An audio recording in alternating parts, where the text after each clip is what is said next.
bossing. Yung kasama kong babae, marunong mag-grass cutter. Grass cutter dito sa clubhouse. Delikado kasi baka marami na namang ahas na lumapit dito. Hindi mo akalain na marunong palang babae sa mag-grass cutter.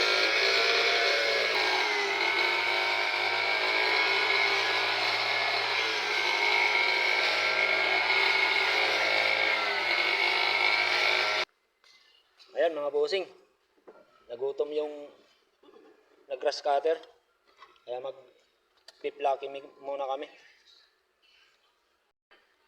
Saka yung bahaw na kanin. Tama-tama yan, mainit naman yung may sabaw, yung Lucky Me. Ayan mga bossing, may nagbigay pa ng pang dagdag merienda. Yan mga bossing, kailangan talagang malinis to dito. Kasi dito yung mga bata naglalaro. Yan, siso. Ayan. Doon naman, pati yung sa bandaron mamaya. Grass cutter din po yan. Pati yung nandoon, malayo na yan. Grass cutter din po niya yan. Yan ang tataas na ng damo doon.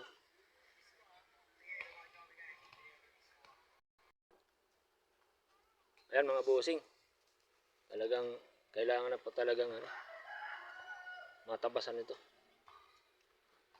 Dahil napaka-lago na masyado ng mga damo dito sa sa may clubhouse.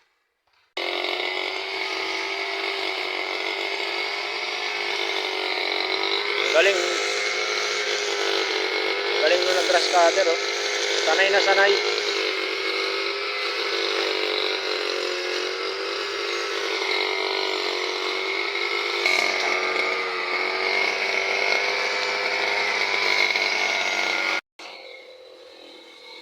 Itong nauna niyang nilinisan mga bossing. Dito siya una ng grass cutter. Yan.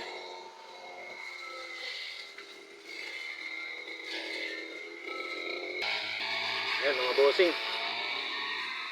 Kahit mainit, sige pa rin. Tibay talaga nitong kasama ko sa Sanay na sanay sa initan.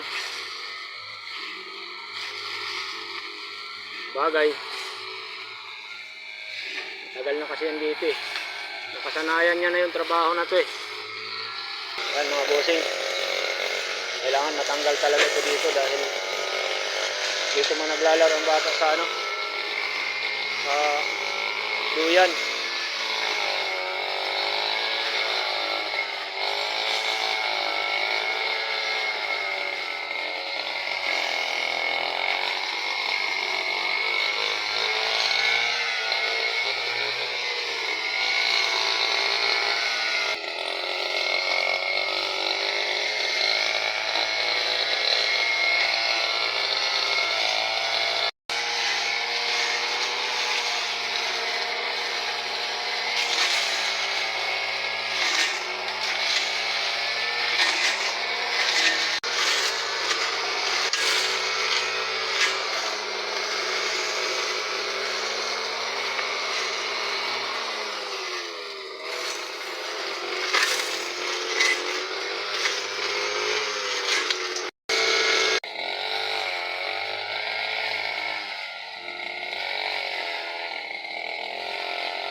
Lakas talaga ng kasama ko na to. Parang di napapagod eh. Yan, kitang-kita na yung ng court.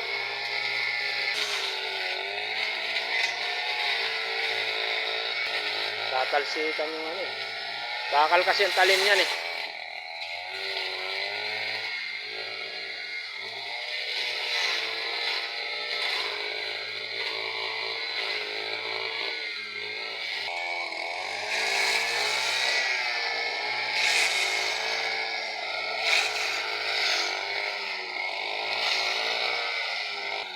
Paikot dyan.